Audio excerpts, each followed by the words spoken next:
Hey, what's up? I hope you're having a fantastic day. Welcome back to another video. If you're new around here, I'm Ben Rollins and my channel's all about live loop and upload 2 videos every single week, just like this one. So if that's something you're interested in, consider subscribing. In today's video, I want to talk about the Boss RC-505 track settings, and in particular, the start and stop features that are available.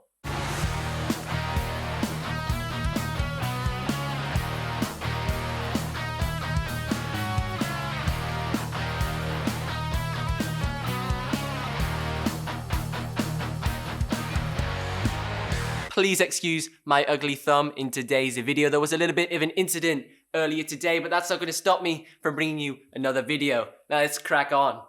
Now the way my Boss RC-505 is set up is I'm using the onboard metronomes. This does mean I am looping to a click track. Now the benefits of using the onboard click is it allows me to create my loops really tight and concise. Now there are some features you do unlock by using the onboard click track that the manual doesn't mention, and I'll tell you those a little bit later on in the video.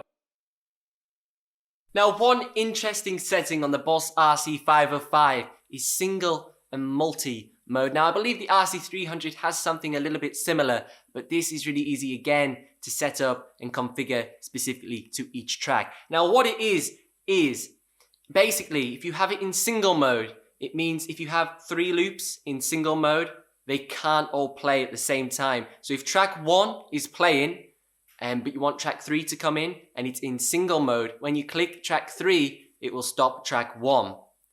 Interesting feature, great if you're doing sort of section-based looping, such as verse, chorus, bridge, and you don't want to do too much button pressing when you want to switch like chord progressions, things like that. You can get quite creative with it. Now the second mode is multi. I primarily use this because I'm used to my RC-300 of years of looping this way. Now in multi, just as your traditional looper, all of the tracks play when you click play, and you can have as many as you want running at that time.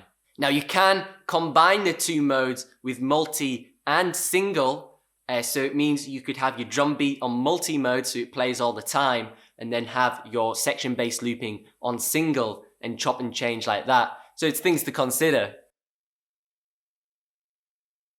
Now my major issue with using the one shot, great idea and it's a great feature. However, you can't overdub when you're using it. Now let me explain. I've got my microphone here. You can hear me coming through the PA. Now watch me do this. I'll go, this is a one shot. This is a one shot. It's looping back. Obviously it's a one shot so it doesn't repeat. Come on Ben, you're meant to be professional. Now I click it. This is a one shot. This is a one shot. But as you can see, when I click it, it doesn't turn orange. So if I wanted to layer a harmony over the top, I can't. It's just as it says, it's a one shot. But you'd hope you could kind of build up a bit of a loop. And able to activate the one shot, you need to click edit on which track you want to use it on. Scroll across to where it says one shot. Then you toggle it from off to on. Then you exit out and you save it to the memory. Now for the start mode, you've got 2. There's immediate, which is pretty self-explanatory. It means as soon as you click the button, the track starts straight away, start playing. The second mode is fading. Now you can specify how long you want the fading to be, and that just basically means the loop will gradually come in and get a little bit louder. Now if you're running a click track, this is where it gets really interesting. If you're running the loops in immediate mode, and you got your click track on, when you click play, around beat 3 of the click track, it will wait until the 1 comes back around on the click. Now this is awesome because it gives you time to go and toggle a guitar distortion pedal on, click another sample to come in, change a preset. It gives you that little brief moment to do something before the track kicks itself in from you clicking it earlier. So that is kind of the hidden feature I was trying to tell you about earlier, but I kept you waiting. Hope it was worth it.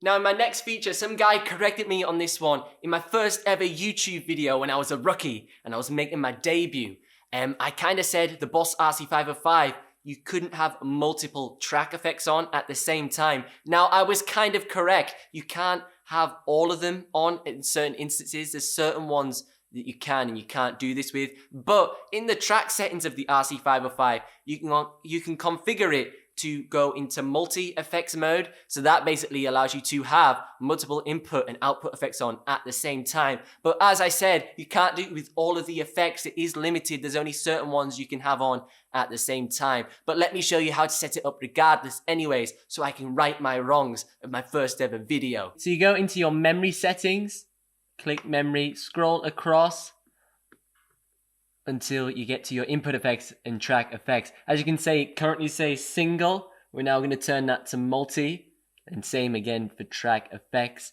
Then we'll exit out. And then now when we turn our effects on, you can see that we can put multiple effects on the input and the output. Now there are 3 stop modes.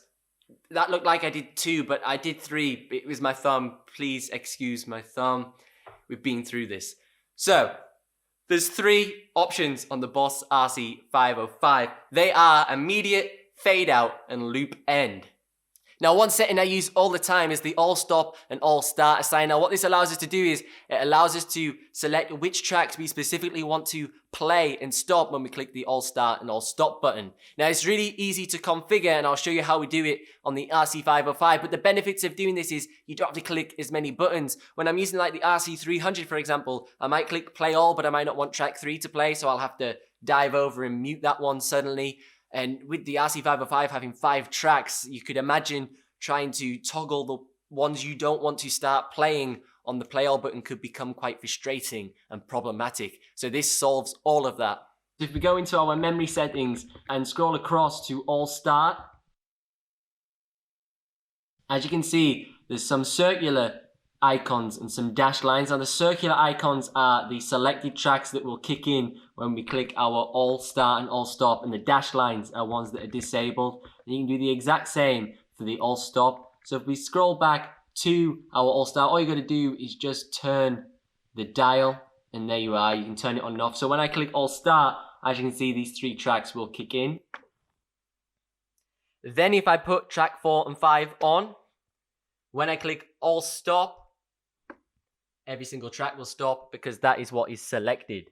Thank you so much for watching. I hope you thoroughly enjoyed the video. If you did, please consider leaving me a like and a subscribe. My channel's all about live looping, upload live loop tutorials, live loop performances every Tuesday and every Thursday. I've been Ben Rowlands. You can find me online at benrowlandsmusic.com. If you want to learn more about live looping, check out this video here, and I'll see you in the next one.